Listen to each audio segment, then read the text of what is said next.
Unsolved 2025 का set 1 हम लोग कर चुके हैं। आज से हम लोग नया सेट शुरू करेंगे 2025 का सेट 2, जिसका कोड है IY।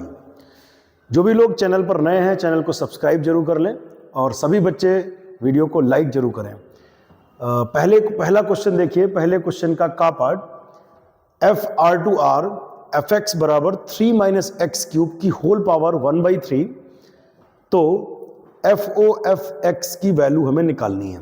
हमारे पास 4 विकल्प हैं, इनमें से कोई एक विकल्प सही होगा। देखते हैं कैसे करेंगे। तो FOFX इसका मतलब होता है f of fx। f of fx दो फंक्शंस की कंपोजिशन है ये। f ऑफ fx, o हटाओ आप ब्रैकेट लगाओ। अभी फिलहाल तो आप ऐसे ही सीख लो, o हटाओ ब्रैकेट लगाओ। यहां पर o हटाओ ब्रैकेट लगाओ, o हटाओ ब्रैकेट लगाओ। f of fx। अब क्या है, इसमें fx का मान रख दीजिए। fx का मान क्या है, 3 minus x cube, 3 minus x cube, 3 minus x cube की होल पावर 1/3। fx का मान यहां पर रख देंगे 3 माइनस fx का मान रख देंगे 3 माइनस एक्स क्यूब की होल पावर 1/3। अब f3 माइनस एक्स क्यूब की होल पावर 1/3 इसकी वैल्यू निकालेंगे। अब आप ध्यान से देखो, x की जगह पर यहां पर ये वैल्यू है। जैसे हम आपसे यहां पर बोले कि f1 निकालना है, f1, तो f1 निकालने के लिए आप x को 1 से रिप्लेस करेंगे। यहां पर 1, यहां पर 1 रखेंगे। अगर हम आपसे कहें f2 निकालो तो आप x को यहां पर 2 रख देंगे। f3 कहें तो आप x को यहां पर 3, यहां पे 3 रख देंगे। लेकिन अगर आपसे बोले हम कि f3 माइनस एक्स क्यूब की पावर 1/3 निकालें, तो x की जगह आप ये वैल्यू यहां रखेंगे और यहां भी रखेंगे। इत्मीनान से यहां रखते हैं वैल्यू 3 माइनस एक्स की जगह पर ये वैल्यू, चूंकि ये fx है ना, आप इसे fx कह रहे हो, ये x का मान आपको यहां पर रखना है। चलिए रखते हैं इसमें x की जगह पर 3 माइनस एक्स की जगह पर ये वैल्यू खतरनाक सी है, रखते हैं 3 minus x cube, 3 minus x cube की होल पावर 1/3। आपने x की जगह पर वैल्यू रखी, लेकिन x के ऊपर घात कितनी लगी हुई है, 3। आपने घात 3 भी लगानी है और इसके ऊपर होल पावर कितनी लगी हुई है, 1/3। आराम से फिर से एक बार देखो, ये fx है, ये x का मान है। आपने केवल x का मान उठा करके यहां पे रख देना है। 3 माइनस x का जो मान है हमने यहां पर वो रखा और x का मान, x के मान में ही पावर 1/3, x का मान रखा और उसके ऊपर पावर लगा दी 1/3।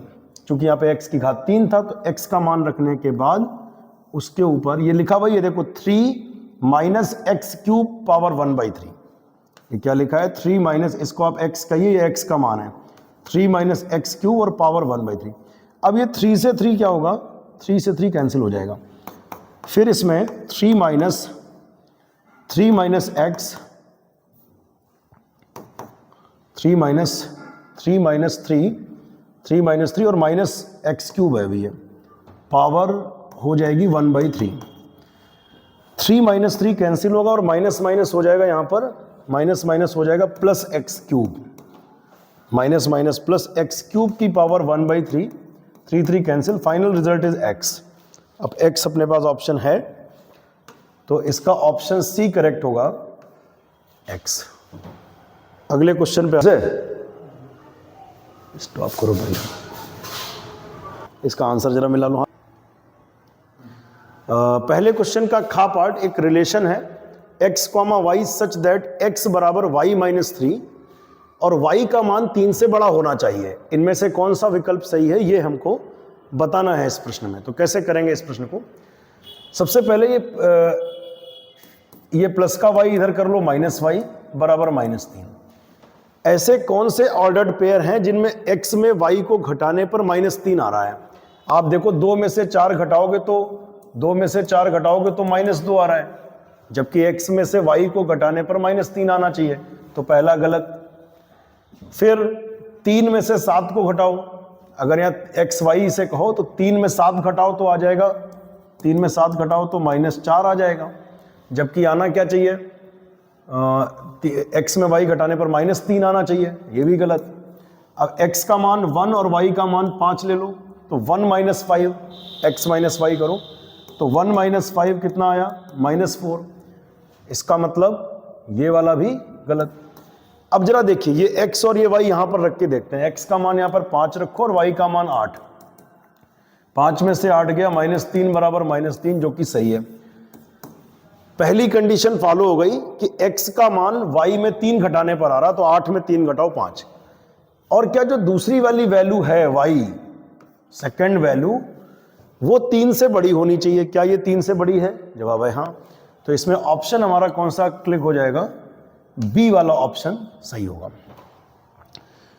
सी पार्ट पे चलते हैं। सिंपल सा इंटीग्रेशन और एक नंबर पक्का। 1/1 + x² का इंटीग्रेशन होता है tan इनवर्स x। 1/1 + x² का इंटीग्रेशन होता है tan इनवर्स x। लिमिट वही लगेगी 1 to √3।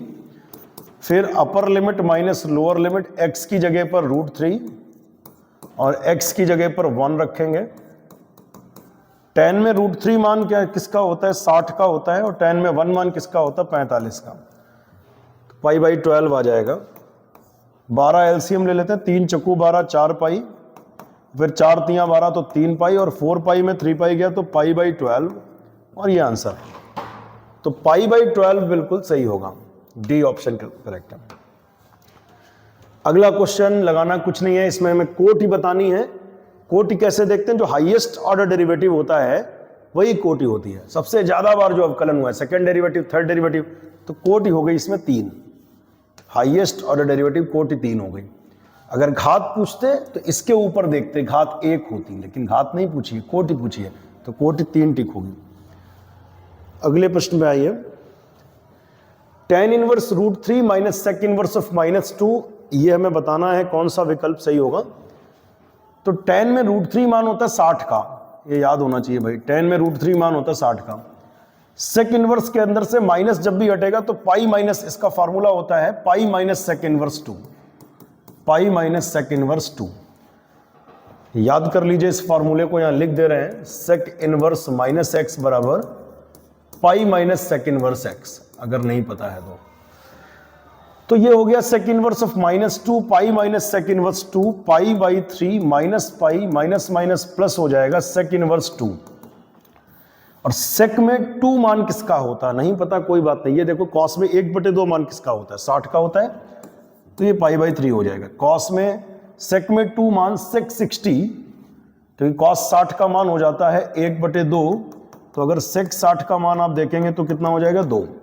ठीक है, 60 को π/3 कहते हैं, तो सेक 60 हो गया ये, और माइनस माइनस प्लस हो गया। अब π/3 और π/3 इन दोनों को पहले ऐड कर दो, तो π/3 हो जाएगा 2π/3 माइनस पाई, और 2π माइनस 3π, एलसीएम लेंगे, 3 ऊपर जाएगा, तो 2π में 3π गया तो माइनस π/3, और ये अपने ऑप्शन में भी मौजूद है माइनस π/3। ये बिल्कुल सही जवाब है, ऑप्शन नंबर बी होगा। इसके बाद दूसरे क्वेश्चन का पार्ट करते हैं। Sec inverse -√2। अभी हमने फिर से वही फार्मूला यूज हो रहा है। सेक इनवर्स -x क्या होता है? Pi minus sec inverse x होता है। ठीक है, सेक इनवर्स -x बराबर pi minus sec inverse x, तो ये भी यहीं पे लगा लेते हैं। सेक इनवर्स -√2 बराबर पाई माइनस सेक इनवर्स √2। और बेटा सेक में √2 मान किसका होता है? सेक में √2 मान होता है 45 का। सेक 45 √2, तो सेक इनवर्स कैंसिल, तो हो गया π/4। अब 4 ऊपर जाएगा तो 4π माइनस पाई अपॉन 4, तो 4π में से पाई घटेगा तो हो जाएगा 3π/4।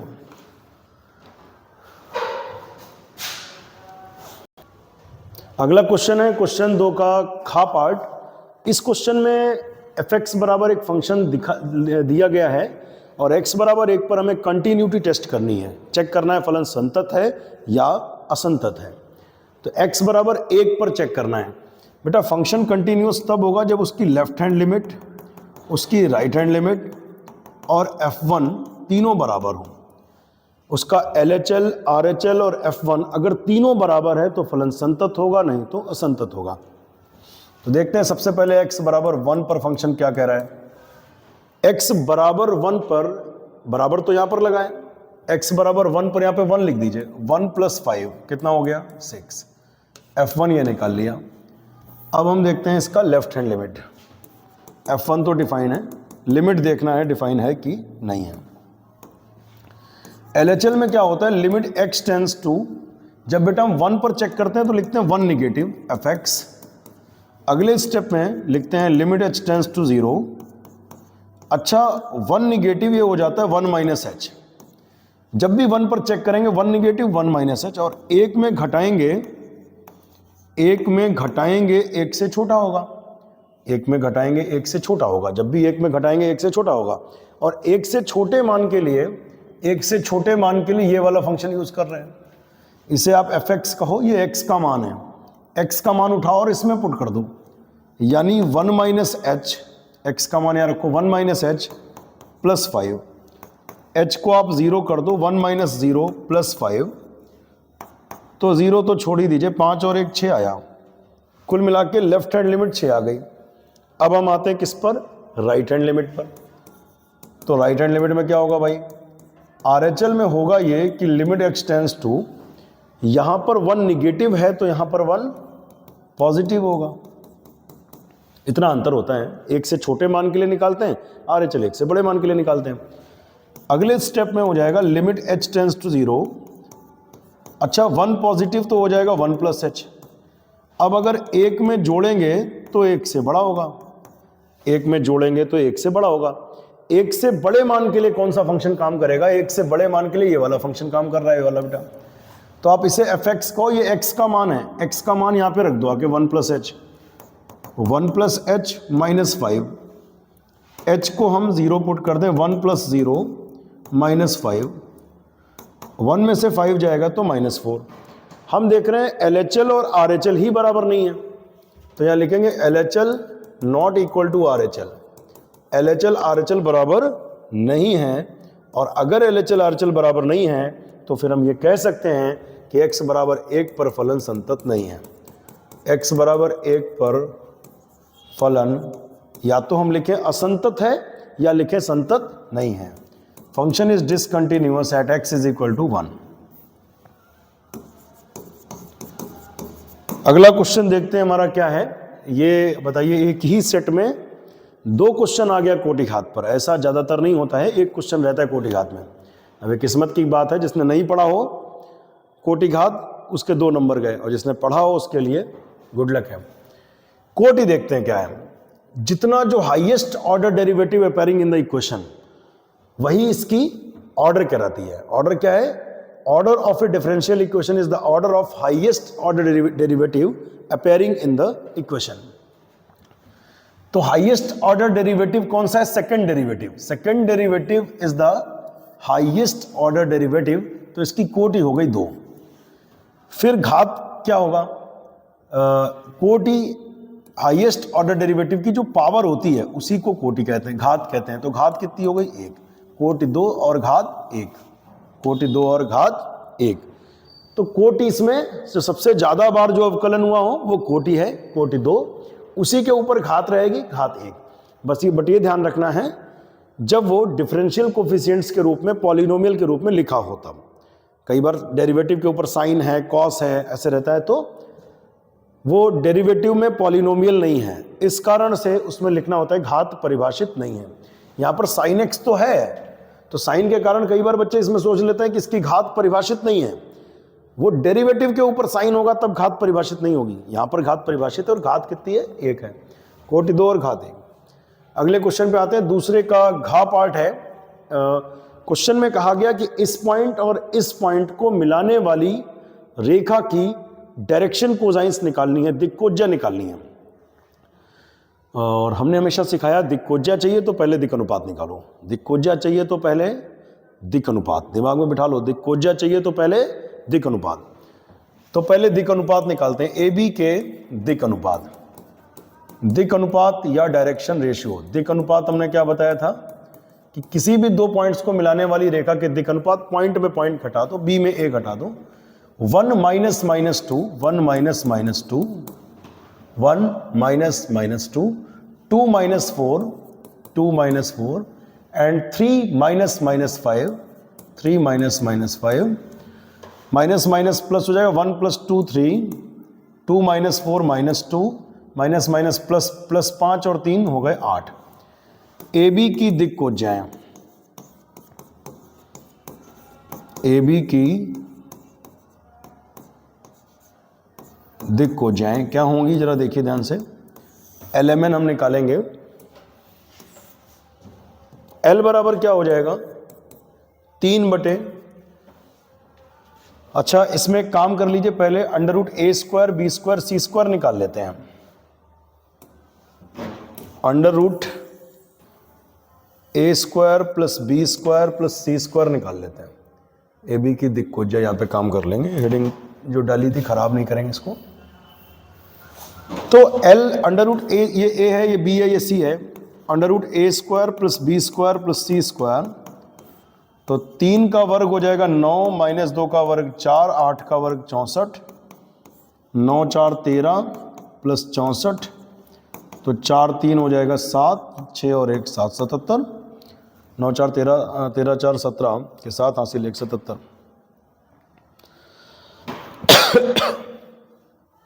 तो ये हो गया under root A square plus B square plus C square.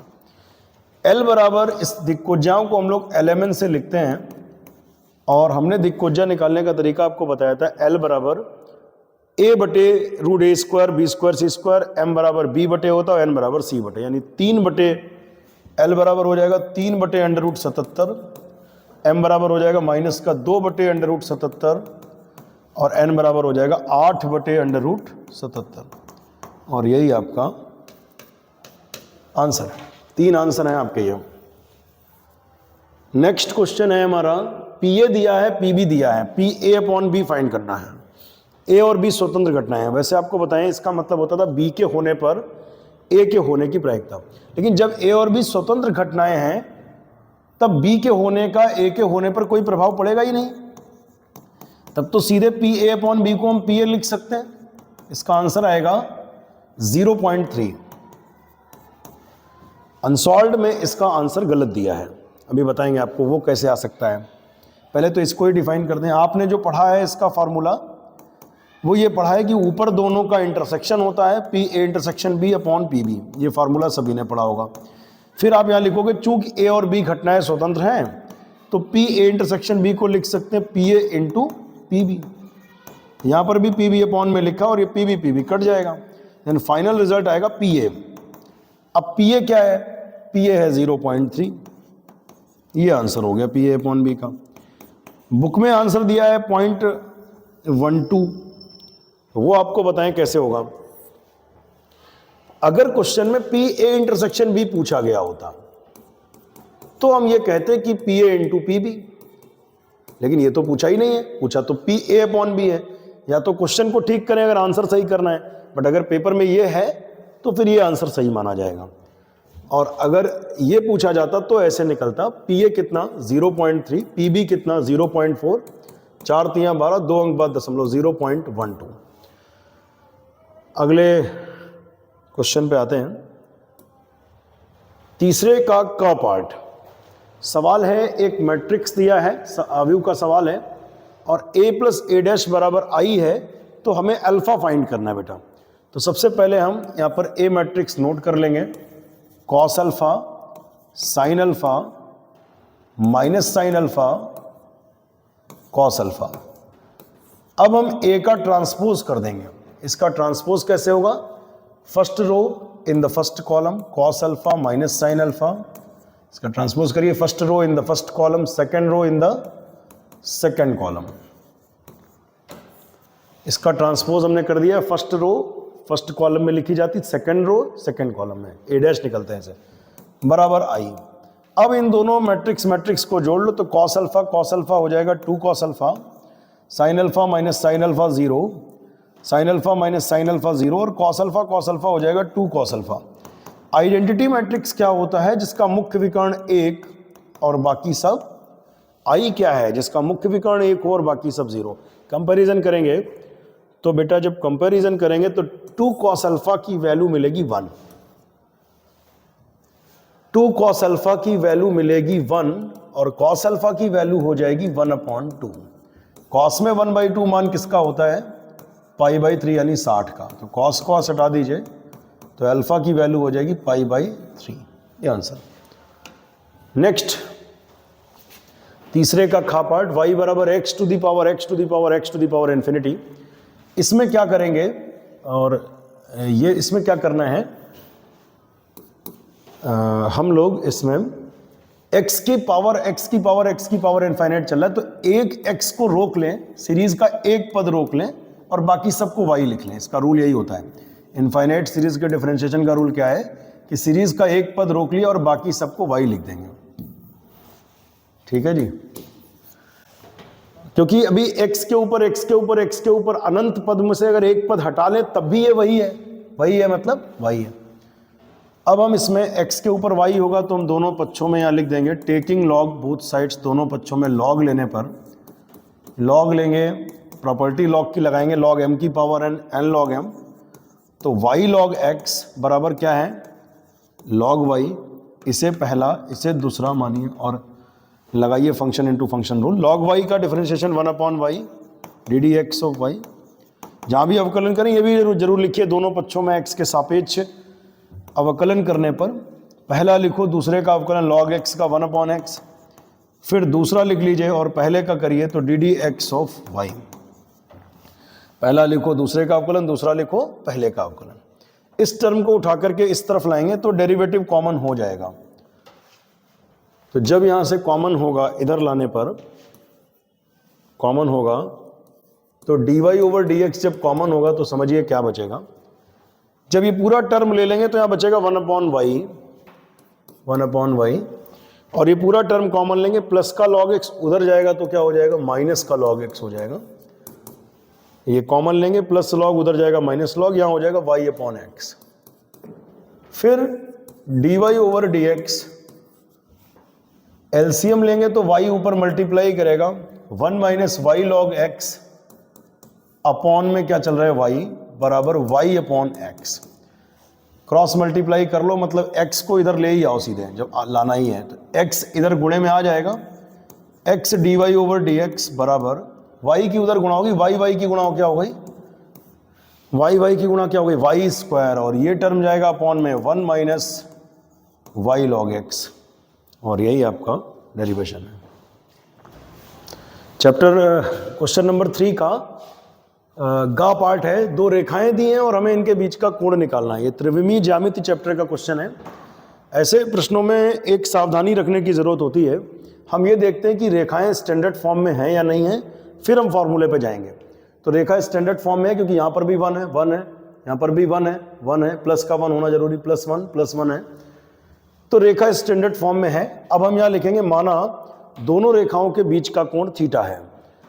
फिर एक फार्मूला यहाँ पूरा नोट कर दीजिएगा, cos थीटा बराबर a1 a2 b1 b2 c1 c2 बटे अंडर रूट में a1 square b1 square c1 square a2 square b2 square c2 square, root में दोनों हम डायरेक्ट अप्लाई करेंगे। 3 × 1 प्लस 5 × 1 प्लस 4 × 2, 3 × 1 5 × 1 4 × 2 अपॉन में अंडर रूट में क्या होगा, a1 square b1 square c1 square यानी 3 स्क्वायर 5 स्क्वायर 4 स्क्वायर, फिर 1 square plus 1 square plus 2 square, 3 × 1 3, 5 × 1 5, 4 2 8, 3 का वर्ग 9, 5 का वर्ग 25 और 4 का वर्ग 16, 1 का वर्ग 1, 1 का वर्ग 1, 2 का वर्ग 4, 5 3 8 और 8 16, 16 9 25 और 25 हो जाता है 50, 4 1 5 और 1 6। इस तरफ आ जाते हैं, cos थीटा बराबर हो जाएगा 16, 50 को क्या हम 25 × 2 लिख सकते हैं, 25 दूना 50, और √6 को आप चाहें तो √2 × √3 कर लें, 3 दूना 6। अब क्या होगा, 16 और 25 का वर्गमूल हो जा रहा है बेटा 5, और हमें यहाँ भी √2 दिख रहा है, यहाँ भी √2 दिख रहा है, भाई ये रूट तो दोनों पर है, √2 की गुणा क्या हो जाएगी 2 √3। अब 2 से काट लो, 8/5√3, तो cos theta is equal to 8/5√3 आ गया। अब ये cos में मान तो पता नहीं है, तो फिर ये cos उधर भेज दिया जाएगा, cos inverse 8/5√3 and this is your answer. अगले क्वेश्चन पे चलते हैं। ए बी का होल इनवर्स बराबर हमें लाना है B inverse into A inverse. यहां यह कहा गया कि ए और बी दोनों व्युत्क्रमणीय आव्यूह हैं, क्वेश्चन में लिखा है। चूंकि ए और बी दोनों व्युत्क्रमणीय आव्यूह हैं,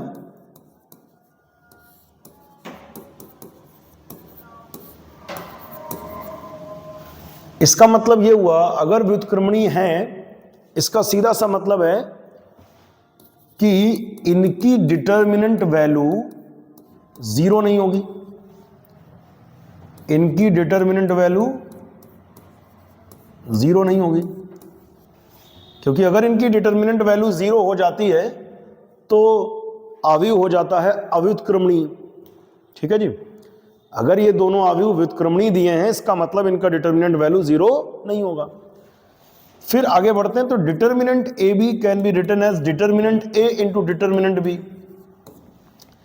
अब डिटर्मिनेंट ए 0 नहीं है, डिटर्मिनेंट बी भी 0 नहीं है, और जब ये भी 0 नहीं है, ये वैल्यू कब 0 हो सकती है? जब या तो ये वैल्यू 0 हो या तो ये वैल्यू 0, बट कंफर्म है कि ना ये 0 ना वो 0।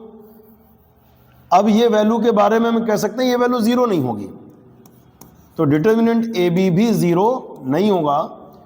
तब हम ये कह पाएंगे कि जो ए बी होगा व्युत्क्रमणीय होगा। तो पहले तो हमने ये दिखाया कि ए बी व्युत्क्रमणीय है, क्योंकि जब कोई व्युत्क्रमणीय होगा तभी तो उसका इनवर्स निकाल पाएंगे। तो ये हो पाया कि ए बी व्युत्क्रमणीय आव्यूह है। अब हम आगे बढ़े, ए बी व्युत्क्रमणीय आव्यूह है। आते थोड़ा सा परिभाषा समझें, इनवर्स मैट्रिक्स कहते किसको है? अगर दो मैट्रिक्स का मल्टीप्लिकेशन किसी भी क्रम में करने पर हमें आइडेंटिटी मिल जाए,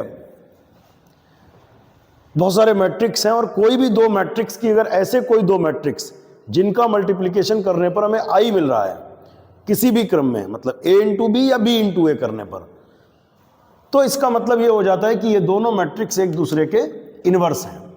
यानी ए का इनवर्स बी हो जाएगा फिर, और बी का इनवर्स पूछे तो ए हो जाएगा। तो हमें करना क्या है? हमें करना है ए बी मैट्रिक्स, कोई ये ए मैट्रिक्स रहा होगा, एक बी मैट्रिक्स रहा होगा, इनका मल्टीप्लिकेशन करके ए बी मैट्रिक्स आया होगा, और हमें प्रूव करना है कि इस मैट्रिक्स का जो इनवर्स है वो ये है, बी इनवर्स ए इनवर्स है। क्वेश्चन पर ध्यान दें, हमें प्रूव करना है कि ए बी मैट्रिक्स का जो इनवर्स है, इस मैट्रिक्स का जो इनवर्स है वो ये है।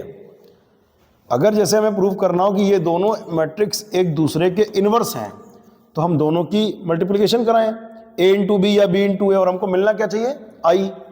तो ये हो जाता है कि ये दोनों एक दूसरे के इनवर्स हैं। तो अगर हमें ये प्रूव करना है कि ए बी का जो इनवर्स मैट्रिक्स है वो ये है, तो हम इन दोनों की गुणा करा दें, और अगर हमको आई मिल जाए तो ये प्रूव हो जाएगा कि इसका इनवर्स ये है और उसका इनवर्स वो है। तो हम दोनों ही क्रम में इसकी गुणा कराएंगे, A B into B inverse A inverse भी करेंगे, और B inverse A inverse into A B भी हम करेंगे। देखते हैं आगे क्या होगा। आव्यूहों की गुणा सहचर्य नियम का पालन करती है, तो फिर हम इसमें एसोसिएटिव लॉ या सहचर्य नियम जिसे कहते हैं वो लगा देंगे, यानी ब्रैकेट बदल सकते हैं। सहचर्य नियम कहता है कि ब्रैकेट बदल सकते हैं, बदल दे रहे हैं, तो ब्रैकेट चेंज कर दिया, जिसका मन करे। क्रम ना बदलो, क्योंकि आव्यूह की गुणा क्रम विनिमय नियम का पालन नहीं करती। क्रम ना बदलो, ब्रैकेट बदलो, इन दोनों को एक में कर लो। अब यहां देखिए क्या होगा, बी इंटू बी इनवर्स क्या हो जाता? आई। ये व्युत्क्रम की परिभाषा है, तो बी इंटू बी इनवर्स को कर दिया आई, ए इनवर्स। गुणा किसी की करो, सहचर्य नियम तो फॉलो होता ही है। तो यहां लिख भी दे रहे हूं ऊपर कौन सा नियम फॉलो करा, सहचर्य नियम से, गुणन के सहचर्य नियम से। आइडेंटिटी मैट्रिक्स से किसी की गुणा करो कोई असर पड़ेगा नहीं, और A इंटू ए इनवर्स हो जाता है I। तो हमने देखा कि A B into B inverse A inverse बराबर I, इक्वेशन 1। अब यहां पर फिर से हम लगाएंगे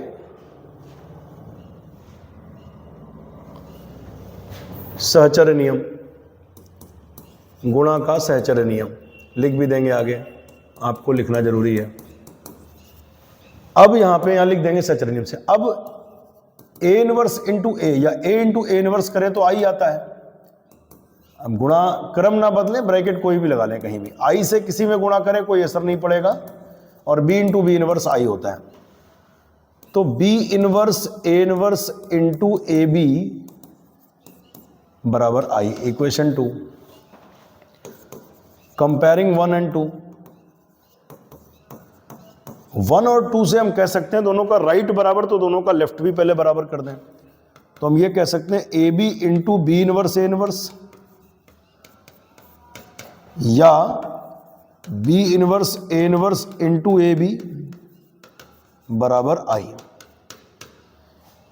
ए इंटू बी या बी इंटू ए करने पर I आता है। इन दोनों की गुणा किसी भी क्रम में करें I आ रहा है, इन दोनों की गुणा करने पर I आ रहा है, इसका मतलब इसका इनवर्स वो है और उसका इनवर्स ये है। तो लिख सकते हैं by the definition of inverse, या व्युत्क्रम की परिभाषा से, व्युत्क्रम की परिभाषा से हम ये कह सकते हैं कि ए बी का होल इनवर्स बराबर B inverse into A inverse, और यही आपका आंसर है।